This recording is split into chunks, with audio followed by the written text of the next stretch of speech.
여러분 안녕하세요. 이성교육 담당 목사 이경입니다. 여러분이 보고 계신 방송은 고등학교 2학년 창체 이성교육 네 번째 컨텐츠가 되겠습니다.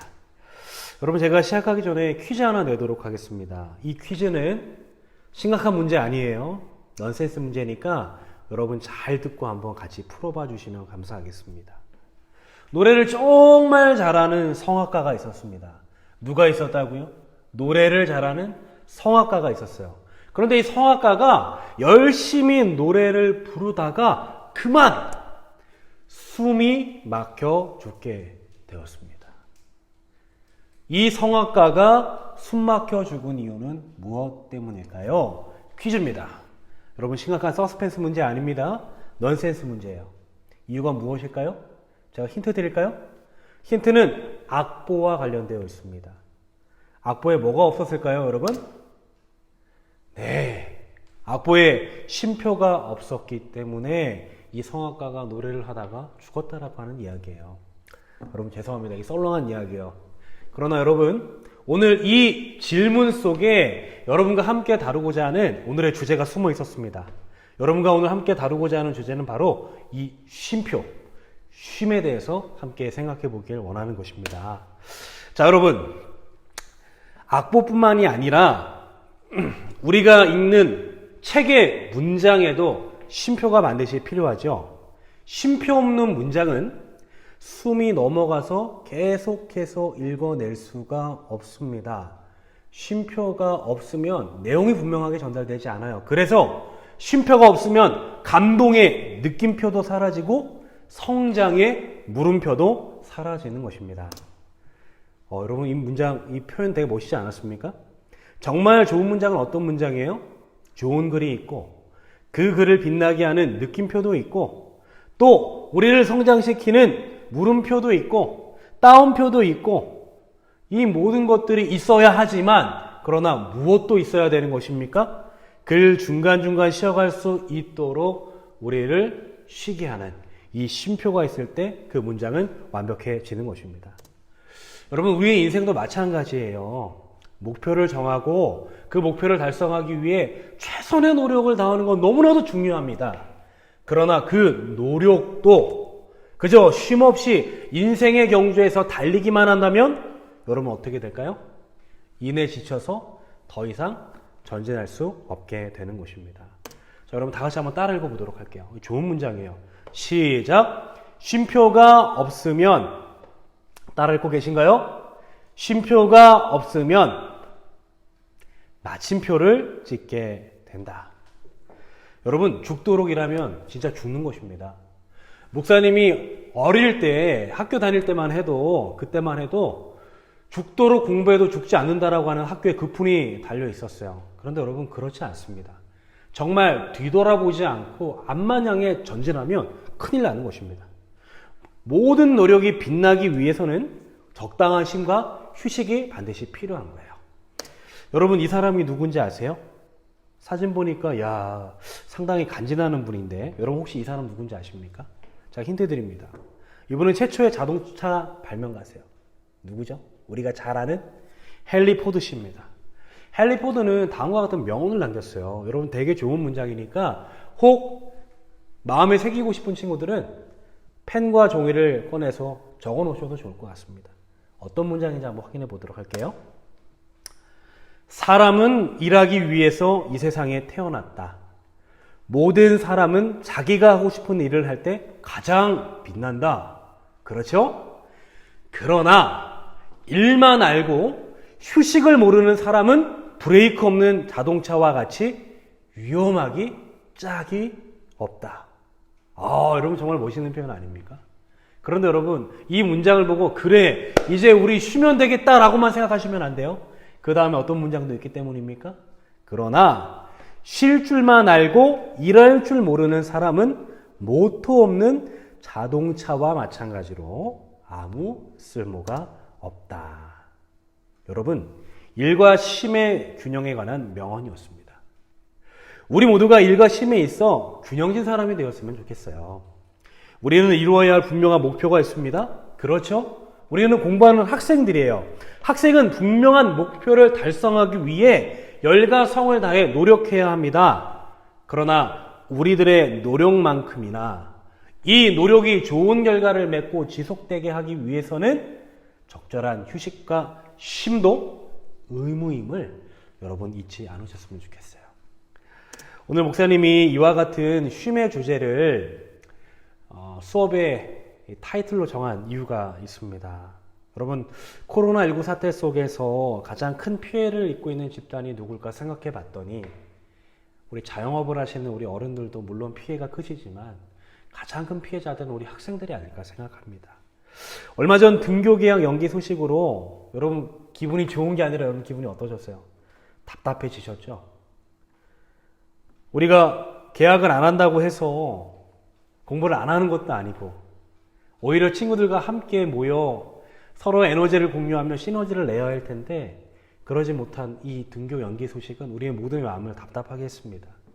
그래서 오늘 어쩌면 이 수업을 듣고 있는 여러분들에게 코로나19의 방역뿐만 아니라 우리 스트레스의 이 마음의 방역도 필요하지 않을까 해서 오늘 수업 주제를 쉼으로 한번 잡아본 겁니다. 여러분, 우리가 아무리 바쁘고 아무리 힘든 여정이 우리를 기다리고 있다 한다 할지라도 이 여정을 끝까지 롱런하여 완주하기 위해서는 적절한 쉼도 필요하다는 사실 꼭 기억해 주셨으면 좋겠어요. 그러면 여러분 어떻게 쉬면 좋은 휴식이 될까요? 제가 경험한 몇 가지 방법들을 오늘 여러분들에게 좀 소개해 드리길 원합니다. 저도 여러분과 같은 학창 시절을 보냈겠죠? 그리고 학창 시절 이외에도 여러 시험의 관문을 통과하기 위한 이 수험생의 과정들을 지나왔습니다. 그러다 보니 이 학업에 대한 스트레스가 무엇인지 저도 어렴풋하지만 알 것 같아요. 제가 경험했던 몇 가지 방법을 여러분에게 소개할 테니까 여러분 도움 받으셨으면 좋겠습니다. 여러분 정말 스트레스가 쌓이고 마음이 답답하면 무엇부터 하면 좋을까요? 제 경우긴 하지만 여러분 추천드립니다. 일단 나를 복잡하게 하는 모든 것 잠시 내려놓으시고 여러분 잠을 청해 보시는 것을 추천해 드립니다. 잘 아는 것처럼 우리는 인생의 3분의 1을 잠으로 소비합니다. 우리가 이 중요한 인생의 시간의 3분의 1을 잠으로 소비하는 데는 다 이유가 있을 거예요. 많은 학자들과 의학자들이 이야기합니다. 잠이 무엇이라고? 보약이라고 이야기합니다. 스트레스가 많이 쌓였을 때 그 스트레스를 가지고 계속해서 전진하는 것이 아니라 잠시 그 필름을 끊고 잠을 청함으로 좋은 호르몬 분비를 통하여 마음의 스트레스를 해소해 보는 것을 추천해 드립니다. 그리고 두 번째, 좀 자고 나서 좀 쉼을 통해 좀 회복이 됐어요. 그 다음에 제가 추천해 드리고 싶은 것은 힐링 먹방 하는 것을 추천해 드립니다. 여러분, 우리가 좋아하는 음식을 먹게 되면 어떻게 될까요? 도파민이라고 하는 좋은 이 호르몬이 분비돼서 우리의 기분을 한층 좋게 만들어 줍니다. 여러분 그냥 먹지만 마시고요. 내가 먹을 수 있음에 지금까지 열심히 달려온 나를 위로하고 격려하면서 보상하는 시간으로 이 시간들을 활용해 보면 도움을 많이 받으실 거라고 저는 생각합니다. 여러분 이렇게 먹고 났으니까 이제 뭐 해야 될까요? 자고 먹고 그 다음에는 잠깐 분위기를 환기시키기 위해 밖으로 나가 신선한 공기를 마시며 여러분이 좋아하는 음악을 들으며 숲길을 걸을 것을 여러분에게 추천해 드립니다. 여러분은 생각보다 이 과정을 통해서 많은 위로를 얻을 수가 있어요. 여러분 국민배우 하정우 씨 아시나요? 이 국민배우 하정우 씨는 자기의 마음에 문제가 생길 때마다 하는 행동이 있습니다. 어떤 행동을 하는지 아세요? 신발끈을 동여매고 마음이 풀릴 때까지 걷는 거예요. 왜 그럴까요? 걸음과 동시에 내가 왜 스트레스 받고 있는지 그 이유에 대해서 찬찬히 생각해 볼 수 있는 시간의 여유를 가져다 주기 때문입니다. 뿐만 아니라 활동성을 통하여 좋은 호르몬들이 분비되어서 여러분들의 마음을 한껏 리프레시 시켜줄 수 있는 과정이기 때문입니다. 이렇게 했는데도 스트레스가 풀리지 않는다. 그렇다면 여러분 추천해드리는 네 번째 방법입니다. 여러분의 일상에 변화를 줘보시기를 권장해드립니다. 이 방송을 보고 있는 우리 여학생들 같은 경우에는 여러분들을 행복하게 만드는 시간, 여러분들을 가꾸는 시간 한번 가져봤으면 좋겠어요. 머리 스타일을 바꿔본다든지, 메이크업을 통해 가장 이쁜 내 자신의 모습을 사진으로 남겨본다든지, 그것도 안 되면 내가 있는 주변의 환경들을 바꾸어 주어서 내가 스트레스 받고 있는 이 환경으로부터 조금 벗어날 수 있도록 여러분 그 변화를 꾀해 보시길 권장해 드립니다. 그리고 더 나아가서 공부만 하지 마시고요. 프리데이를 하루 정하셔서 그때는 여러분이 정말 그간 하지 못했던 것들 충분히 한번 누리고 시간을 보내보시는 것을 추천해 드립니다. 그리고 오늘 목사님이 사실 마지막으로 꼭 추천해 주고 싶었던 것이 하나 있어요. 이것은 제 경우이긴 하지만 제가 고등학교 학창시절 때 그리고 힘들 때마다 가장 큰 도움을 받았던 방법입니다. 그 방법이 뭐예요?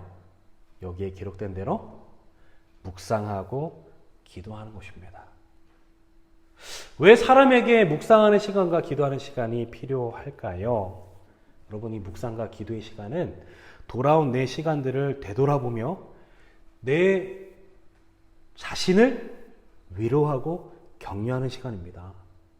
저와 같은 신앙이 깊은 친구들은 이 시간을 통해 내 부족함과 내 노력에도 한계를 극복할 수 없었던 그 상황 속에서 나를 끝까지 바라보시고 도와주시는 하나님과 밀접히 대화할 수 있는 시간이에요. 친구도 때로는 내 부모님도 내 마음을 다 알아주지 못할 때 그 마음을 하나도 빠짐없이 일일이 다 들어주시고 결국은 가장 좋은 답을 내어주실 수 있는 하나님과 대화하는 시간, 그 시간이 바로 여러분 묵상과 기도의 시간입니다. 여러분들에게 적극적으로 추천해 드립니다. 잠시 멈추어 서서 여러분의 소중한 인생을 재정비하기 위해 돌아온 시간들을 되돌아보며 뿐만 아니라 뇌 뒤에서 언제나 가장 좋은 해답을 가지고 위로해 주시고 좋은 길을 제시해 주시는 하나님과의 특별한 시간, 이 기도의 시간을 가져보게 되기를 여러분들께 권장해 드립니다.